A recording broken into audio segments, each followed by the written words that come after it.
Bonsoir, bonjour, voilà. Bon, je suis contente d'être là, face à vous. Qu'est-ce qui va se passer?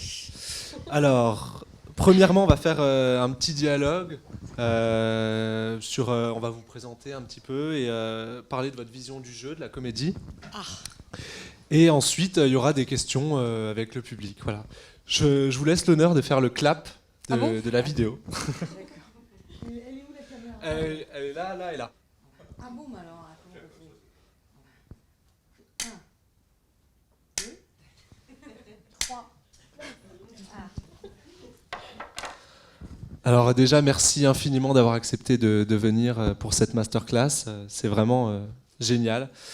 Donc voilà, on va rentrer dans le vif du sujet. Vous avez d'abord commencé par le théâtre, très jeune. Vous prenez des cours au conservatoire. Et alors, d'où vous est venu ce goût pour la comédie et comment ça s'est fait? Comment dire? Disons que j'étais attirée par quelque chose d'artistique. Voilà. Dans un premier temps, par le dessin, la peinture, ce qui était ma première envie. Et puis, à 14 ans et demi, je me suis retrouvée dans un conservatoire régional. Et là, on m'a un peu poussée. On m'a dit, Catherine, il faut continuer, il faut continuer. Je m'amusais beaucoup, j'y croyais beaucoup. J'étais transportée à chaque fois. Et donc, j'ai écouté ce qu'on m'a dit. Mais mon désir premier, c'était d'aller aux Beaux-Arts, ou je sais pas, enfin, de travailler le dessin. J'ai toujours aimé dessiner les comportements humains, les gens de dos, de profil, les petites silhouettes, je sais pas, voilà. Mais donc du coup, je me suis dit, c'est pas loin du jeu, quoi. C'est pas loin du sentiment qu'on a quand on joue, qui est d'être habité par quelque chose et que tout parle. Donc c'est d'abord le théâtre qui m'a intéressée. La silhouette, de la tête aux pieds, raconter quelque chose, ce qu'on ressent, et de l'évoquer physiquement. Voilà. Sans intellectualiser d'ailleurs, hein. Je suis quand même quelqu'un d'assez instinctif, mais voilà, j'aime bien la dimension, quelque chose qui vous élève, la dimension artistique de ce métier. Voilà. Et donc du coup, vous disiez que vous aviez été poussé. C'est vos amis, en fait, vous avez été soutenu, vos amis, vos parents Oui, non, mais c'est les professeurs qui appelaient mon père pour dire il faut que votre fille continue, etc. Voilà. Non, mais ça me plaisait, vous voyez. J'étais adolescente et je me disais oh, ça a l'air bien. Donc j'y vais. Voilà, quoi. On se pose pas trop de questions à ce moment-là, hein. Franchement. Et du coup, le cinéma, c'est arrivé comment? Alors le cinéma, pour moi, il est arrivé quand même assez tard. J'avais 39 ans. Et donc, oui, ça fait à peu près une vingtaine d'années que je fais du cinéma. Et avant, j'en ai fait très peu. Vraiment, j'étais au théâtre, j'étais en compagnie de théâtre avec des jeunes de mon âge. Et aussi, j'ai eu des traversées intéressantes avec Peter Brook, au Théâtre des Bouffes du Nord à Paris pendant 1 an et demi. Avec Luc Bondy, qui est décédé maintenant, qui était le directeur de l'Odéon. Voilà, j'ai eu quelques aventures assez fortes au niveau théâtral. Et tout à coup, le cinéma est arrivé, mais au moment où je m'y attendais le moins. Pour moi, c'était cuit. Je me disais, non, Catherine, c'est fini, le cinéma, il faut être jolie, il faut avoir 25 ans, il faut être ci, ça. Je me disais, pour moi, c'est cuit. Et puis non. Je sais pas, vraiment, je pense que je suis assez à part dans ce genre-là. C'est-à-dire que tout à coup, quelque chose s'est passé autour d'un air de famille qu'on avait joué pendant 1 an. Et après, qui a été tourné par Cédric Klapisch, adapté par Cédric Klapisch, et qui a été également un succès. Voilà. Et à partir de là, bon, après, j'ai dû un peu me bagarrer pour pas rester dans les rôles typiques qui ressemblaient trop à un air de famille. voilà, après je me suis dit, Catherine, tu n'as plus rien à perdre. À un moment, il faut que aussi tes choix comptent. Et là, je me suis dit, disons, je n'ai pas accepté toutes les propositions qui arrivaient. J'étais critique. Voilà. Je me suis payé ce luxe d'être critique et de construire un peu quelque chose. Et là, je me suis retrouvée face à des personnages que j'ai adorés. Mais adorer, c'est vraiment, le mot est faible. Je me suis totalement, vraiment identifiée à certains de mes personnages. Voilà. Comme je voyais qu'ils prenaient une dimension populaire, je me suis dit, mais c'est dingue. Et ça me faisait... c'était étrange. Et voilà. Je ne sais pas quoi dire là-dessus, c'est bizarre. Je m'arrête là. Mais je ne sais pas quoi dire. Parce que ça m'a dépassée, en fait. Profondément dépassée. C'est comme si mes personnages vivaient tout seuls, vous voyez. C'est-à-dire que je les ai laissés vivre tout seuls. Je me suis vraiment amusée avec ça. Vraiment fort. Et donc voilà. Mais donc j'ai quand même joué des personnages très différents. J'ai toujours voulu contredire ce qui m'était proposé. J'aime les paradoxes. J'aime créer la surprise. Pour moi, ce qui est avant tout artistique, c'est pas d'être une actrice contente d'elle, ça ne me suffit pas. Pour moi, ce qui me plaît, c'est l'invention, l'imagination, la part de un peu de surnaturel, oui, qui se dégage parfois dans ce qu'on choisit. Donc voilà, je me suis amusée avec tout ça. Et alors du coup, comment définirez-vous le métier d'acteur? C'est quoi pour vous un acteur? Pour moi, il y a plein de sortes d'acteurs. Honnêtement, on peut être acteur de tout genre. Romy Schneider, actrice merveilleuse, mais quasiment toujours la même. Son visage, vous voyez, il y a une fidélité incroyable, comme d'autres, hein, comme Alain Delon, où ce sont des acteurs qui sont toujours un peu proches d'eux-mêmes. Moi, je ne sais pas pourquoi, j'ai été vraiment ailleurs. Et pourtant, je me sens moi-même à chaque fois, mais bon, je me suis amusée à vraiment fabriquer. Et il y a quelque chose comme ça chez moi, hein, que je n'ai pas toujours maîtrisé, mais enfin, au bout du compte, c'est comme ça qui s'est passé. Donc, voilà, je pense qu'il y a plein de façons d'être acteur. Une Béatrice Dalle rencontrée tout à coup dans la rue, la grâce de sa jeunesse, la grâce de son irruption à l'image, suffit à être une merveilleuse actrice. C'est-à-dire, il n'y a pas de recette. Il n'y a pas de recette. Pour moi, c'est... Voilà. C'est étrange l'image. Ça a vraiment le pouvoir de sublimer. Ça a le pouvoir de fasciner et de faire fantasmer. Donc tout ça, c'est magique. Et puis voilà, chacun propose ce qu'il peut, ce qu'il a envie, quoi. Et alors vous, du coup, personnellement, qu'est-ce que vous recherchez le plus quand vous jouez? Qu'est-ce qu'il vous faut pour interpréter un rôle le mieux possible? Déjà, l'écriture, le personnage proposé, il fait beaucoup. Et puis pour moi, chaque aventure est vraiment nouvelle. Je ne la raccorde jamais à celle d'avant. Donc c'est la relation metteur en scène, c'est une simplicité, mais en même temps l'idée de quelque chose qui grandit tout seul, quelque chose qui s'élève. Et donc un personnage, moi j'ai toujours été attirée par les personnages dits normaux, petits, simples, mais qui peuvent se hisser. Comme nous tous dans la vie, on a ce désir-là, ce sentiment-là d'être rien et de vouloir être beaucoup. Et ça, cette frontière-là m'intéresse. Elle m'a toujours intéressée et mes personnages ont à voir en majorité avec ça. Et alors du coup, est-ce que vous préférez, par exemple, avoir un personnage complètement détaillé par le réalisateur, qu'il vous écrive 15 ans de sa vie avant et 15 ans de sa vie après, ou est-ce que vous préférez au contraire qu'il vous en dise le moins possible et que vous imaginiez votre personnage? C'est un peu les deux.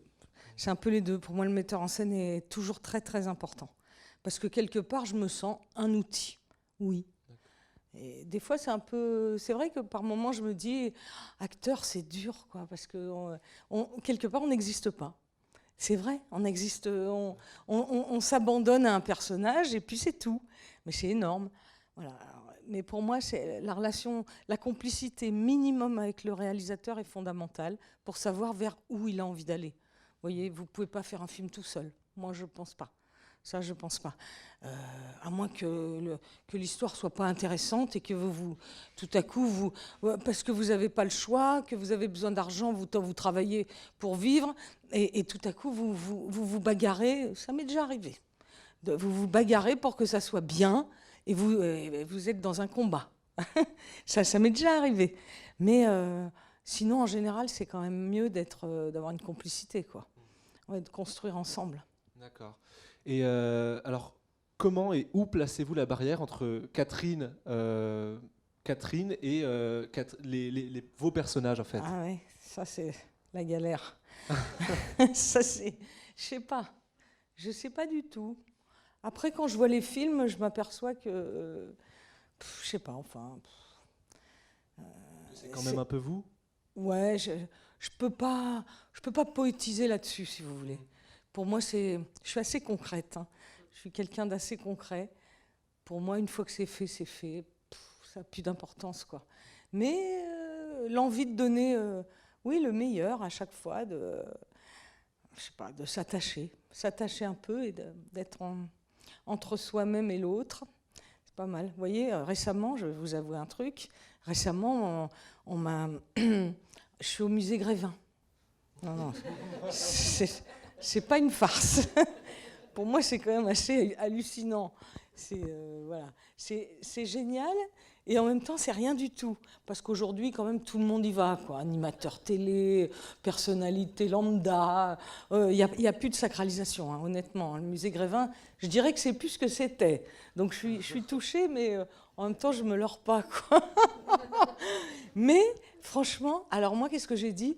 On me dit, oui, Catherine, alors comment voulez-vous être représentée dans votre statuette? Alors j'ai dit, écoutez, moi, les gens, ils me connaissent dans mes personnages. Moi, personnellement, je suis toujours un peu effacée, ce qui est vrai. Je ne suis pas toujours très présente à la télé, etc. Bon. Et alors, donc, comme venait de sortir le film Marguerite, j'ai dit, le dernier film, Marguerite, on va mettre Marguerite en statuette. Ah oui, vous croyez, mais alors c'est un personnage, c'est pas vous. Je dis si, c'est moi aussi bien. Et donc voilà, ça c'était trop drôle, parce que ça y est, j'ai Marguerite, là, je l'ai photographiée, et à la fin du mois, on va la voir en vrai. Mais c'est génial. Ça m'a beaucoup, ça j'aime bien, quoi. Voilà. D'accord. Et du coup, alors là, c'est une question un peu plus technique pour les apprentis, pour les futurs acteurs. Parce qu'ici, du coup, à l'école, on doit un peu toucher à tout. Donc aussi, Claude veut qu'on touche à la comédie. Alors du coup, on voudrait savoir comment est-ce que vous travaillez vos rôles? Alors la comédie, vous voulez dire les films comiques? Le jeu. Non, je parle du jeu. Ah, la comédie en général, oui, au sens classique. Bon. Comment je travaille, moi? Oui. Ah, alors ça, c'est... Dès que vous avez le scénario, qu'est-ce oui. que... Disons que je cherche souvent dans la rue des gens qui pourraient ressembler au personnage. Premier truc. Ça, j'aime beaucoup rester en terrasse de café, me promener et trouver une sorte d'identification dans les vêtements, dans le comportement, dans la gueule, dans un truc qui tout à coup, je me dis, là, il y a un peu de ça. Voilà. Ça, voilà. Par exemple, moi, ça commence comme ça. Et puis, alors donc après, le costume devient une vraie collaboration avec la costumière ou le costumier. Et c'est des... Oui, c'est un peu...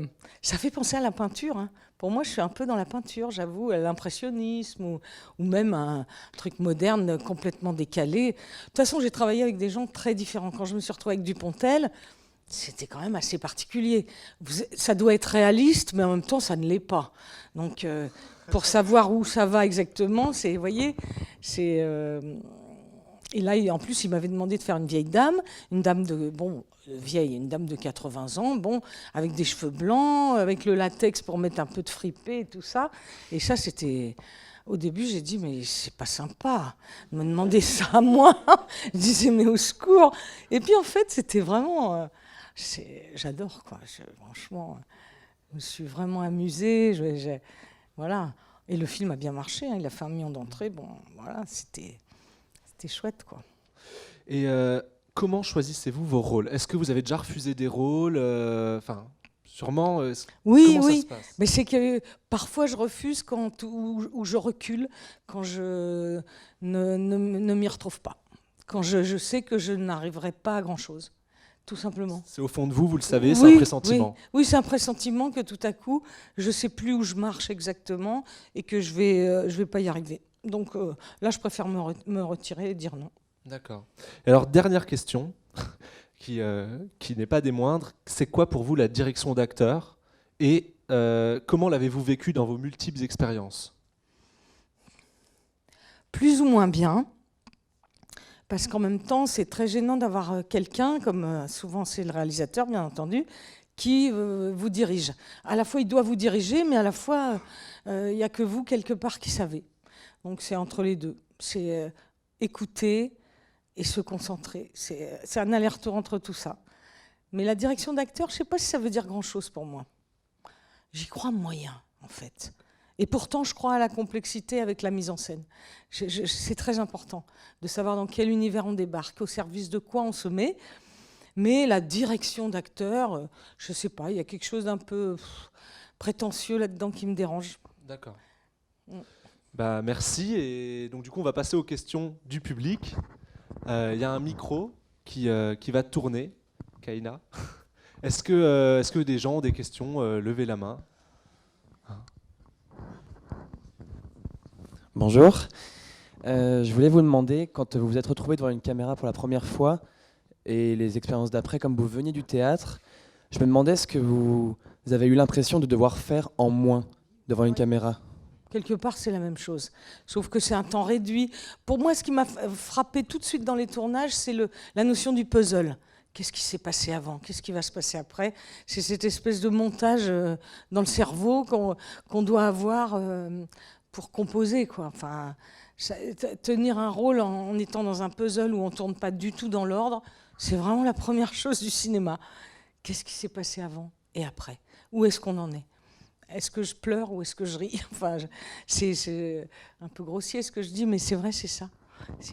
Et ça, au théâtre, on ne l'a pas du tout, c'est l'inverse. C'est le chemin, c'est le mouvement en entier proposé, en direct. Donc, ouais. Bonjour. Bonjour. Après Un air de famille, qui a été donc votre premier film, comment vous avez fait pour perdurer dans le cinéma? Parce qu'on sait que c'est quand même assez compliqué, des comédiens, il y en a beaucoup, et on a beau faire un film, on n'est pas sûr d'avoir une grande carrière. Donc est-ce que ça a été de la chance? Vous avez fait un film, puis après on est venu à vous, on vous a proposé des rôles que vous avez pu choisir, ça a été un peu la chance, je dirais, ou est-ce que vous avez dû quand même vous battre pour continuer à faire des films? À un moment, il y a quand même des rencontres qui vous guident, qui vous entraînent vers ce qui n'était pas forcément prévu. En fait, les années passent, les unes derrière les autres. Et à un moment, j'ai rencontré Pascal Thomas, quand même, qui m'a fait faire La Dilettante, les films avec André Dussolier, en couple. Et ça, je pense, ça m'a apporté quand même beaucoup. Malheureusement, je me suis fâchée avec lui à mort. Donc, c'est terminé. Mais c'est pas grave, c'est la vie, hein. Mais vraiment, ça s'est pas bien fini. Mais on a fait 4 films ensemble que, franchement, que j'ai adoré, quoi. Que j'ai adoré faire. Donc voilà. Donc c'est comment faire pour durer, c'est la question, hein. C'est vrai, combien de jeunes actrices. Mais moi, j'ai peut-être eu quelque part la chance de ne pas démarrer toute jeune, toute mimi, là, ou quelque part pour durer, c'est peut-être encore plus difficile, quoi. Donc moi, j'avais déjà 39 ans quand j'ai commencé le cinéma et j'avais plus rien à perdre quelque part. J'avais déjà une carrière au théâtre qui se passait très bien, donc je me suis dit, voilà. Mais je me suis dit, Catherine, si tu dois faire un bout de chemin au cinéma, ne va pas trop vers la naïve débile, comme au début on me voyait. Vous voyez, c'est très bizarre. Et donc je recevais des scénarios qui ne me plaisaient pas et je me suis mis à l'écart même. Et puis tout à coup, La Dilettante est arrivée. Et là, j'ai dit, tiens, puis tout à coup, Vipère au point. Pourquoi on me propose à moi Vipère au point? Je n'en revenais pas. Il se trouve que je connaissais Philippe de Broca, Et suite à une soirée avec d'autres amis, dont Guy Bedos, etc., Philippe de Broca était quelqu'un de très touchant, mais qui avait parfois des prises de parti quasi politiques très difficiles. Franchement, il frôlait l'extrême droite. Donc j'ai souvenir d'une discussion, une fin de repas, où vraiment on s'est rentré dedans, quoi. On était plusieurs à table et c'était chaud, quoi. Et le lendemain, il m'appelle et il me dit « Folcoche ». Mais j'en revenais pas, alors que moi je faisais les naïves, les filles avec les bonnes joues. Et il me dit « Folcoche, Catherine, on va faire ça ensemble suite à la discussion de la veille. » Vous voyez, c'est quand même génial. Et il m'a dit, si tu refuses, on se tutoyait, si tu refuses, je le proposerai à Christine Scott-Thomas. Bon, ben, j'ai dit oui tout de suite. J'ai trouvé ça trop drôle, trop sympathique. Donc voilà, et on a fait Vipère au point, qui a été un beau succès, quoi. Donc ce qui vous plaît, c'est des rôles qui sont loin de vous? Oui, oui, loin et pas loin. La méchanceté, elle est jamais loin de nous. Jamais. On la connaît, on l'a vécue par nos parents, par nos frères et sœurs, par nous-mêmes, par nos amis, on la connaît. Donc à un moment donné, quand on interprète, pourquoi les acteurs adorent jouer des méchants? Ça a toujours été ça. Il y a un truc avec ça. Pourquoi? Parce que c'est un exutoire extraordinaire. Et on peut. Et plus on a un visage d'ange, plus la méchanceté, elle paye. Vous avez raison, on a tous envie d'être un peu méchants de temps en temps, mais ce que j'ai adoré dans votre interprétation de Folcoche, moi j'en ai pleuré de vous voir, c'est que vous nous montriez aussi la souffrance de cette femme odieuse. Ouais. Et là, c'était très très bien rendu. Ouais. J'ai beaucoup pleuré. Oui, parce que du coup, on comprenait sa méchanceté. On comprenait, voilà. Merci. Mais moi, j'ai eu un problème avec les enfants sur le tournage. J'ai cru que j'allais les terroriser, or ils rigolaient tout le temps. Ils étaient, plus les coups de fourchette étaient raides, plus les coups de fouet étaient raides, plus c'était le carnaval, quoi. Non mais c'est vrai. Donc il fallait garder son sérieux. Ils étaient heureux comme c'est pas permis, les gamins. C'était le carnaval, c'était la foire. Et après le tournage, par contre, j'ai eu un petit souci avec le petit dernier. Je ne sais pas si vous vous souvenez du petit. Oui. Marcel, le tout petit. Il m'appelait tout le temps. Chez moi, le tournage était terminé depuis un bon bout de temps. Allô? Oh non, mais c'était pas possible. J'ai dû appeler sa maman pour dire, voilà, j'ai un souci. Le petit m'appelle tout le temps. Ah bon? Qu'elle me dit, ah oui, mais comment ça se fait? J'ai pas vu. Si, il m'appelle tout le temps. Alors on a fait un rendez-vous, un goûter chez la maman pour retrouver le petit et puis désacraliser l'affaire. Il s'était relié complet. C'est fou, hein? Comme nous, hein, dans Vipère au point, c'est vrai qu'on vous a détesté tout le long. Et à la fin, qu'est-ce qu'on vous a adoré. On a grandi avec vous. Vous êtes une partie un peu notre maman. Mais j'ai reçu beaucoup de courriers des jeunes gens, hein, beaucoup pour Vipère au point. Ouais. Donc ici, dans cette classe, cette école, il y a autant d'acteurs que de metteurs en scène en vue, non? D'abord, merci d'être venu, c'est très gentil parce que j'ai une grande admiration pour vous, très très grande, et c'est vrai que si un jour je trouve un truc qui peut vous épater, je viendrai vous voir. Voilà. J'ai envie de vous faire battre des records, donc j'attends le moment et le rôle idéal. Alors cette école, c'est pas une école, c'est un atelier de cinéma où on a sélectionné des hommes et des femmes qui me semblent passionnés par le cinéma un peu plus que les autres. Et donc, c'est une passerelle pour leur permettre de rentrer dans ce métier en ayant tout fait. Je veux qu'ils connaissent ce métier totalement, de A à Z. Je crois qu'on ne peut pas être metteur en scène si on n'est pas fou de la caméra, amoureux de la caméra. C'est quand même l'acteur principal de tous les films, puisque la caméra a tourné dans tous les films et dans tous les plans. Et donc, je veux qu'ils soient vraiment en possession de ce premier acteur avant de diriger les autres acteurs. Et donc, je veux qu'il soit autant technicien que devant que derrière la caméra. Et donc, c'est pas une école, c'est tout sauf une école. C'est un endroit où on fait des films. Et c'est en faisant des films que, je pense, on apprend l'essentiel. Voilà, puisque moi, c'est en étant stagiaire pendant 3 semaines sur un film que j'ai découvert ce métier, que j'ai compris qu'il fallait le faire. Après, j'ai mis 50 ans à le comprendre. Mais c'est comme ça que c'est parti. Donc, j'ai créé des ateliers pour le petit Claude Lelouch qui, à 18 ans, cherchait désespérément une école de cinéma. Voilà. Ouais. Et donc, les acteurs, les techniciens, les musiciens, tous les gens qui composent ce métier viennent ici nous parler de leur métier et leur transmettre leur expérience et leur savoir. Voilà. Merci. En tous les cas, on est très, très heureux de vous avoir. Et moi, personnellement, que je considère que vous êtes aujourd'hui un personnage étonnant dans le cinéma français, unique. Et ça serait dommage d'aller vous voir pour vous proposer des choses banales. Voilà. Merci. Je vais vous dire une dernière chose, Catherine. Hein? Je suis très timide, mais j'ai vu tous vos films. Je pense que j'ai tout vu. J'ai adoré Sage-Femme. Ah. J'ai complètement, voilà. Mais là où je reste complètement en admiration, c'est dans Les Sœurs Fâchées. Ah. Je crois que je l'ai vu 50 fois. Vous êtes extraordinaire. Voilà, alors merci d'être là. Ah, ça, Les Sœurs Fâchées, c'est encore autre chose. En fait, j'ai pas mal travaillé sur je sais pas comment dire, sur le côté naïf, sur la poésie des naïfs. Ouais. J'ai adoré Jacques Villeray, moi, personnellement. Ça a été une belle rencontre. J'adorais ce gars qui a beaucoup travaillé sur la naïveté, alors qu'il ne l'était pas du tout. Mais il le portait en lui, vous voyez. Quand on est jeune acteur, moi j'ai fait le conservatoire, et on cherchait les emplois. Qu'est-ce qui vous caractérise? Qu'est-ce qui fait que vous allez représenter quoi? Vous allez représenter un méchant, une naïve, une jolie, je sais pas, enfin, la notion d'emploi. Et ça, moi j'ai été beaucoup sur la naïveté, que ça soit Odette Tout-le-Monde, que ça soit Yolande dans Un air de famille. J'ai eu pas mal ça, quoi. Voilà. Mais j'ai eu tellement d'autres choses différentes que je sais plus.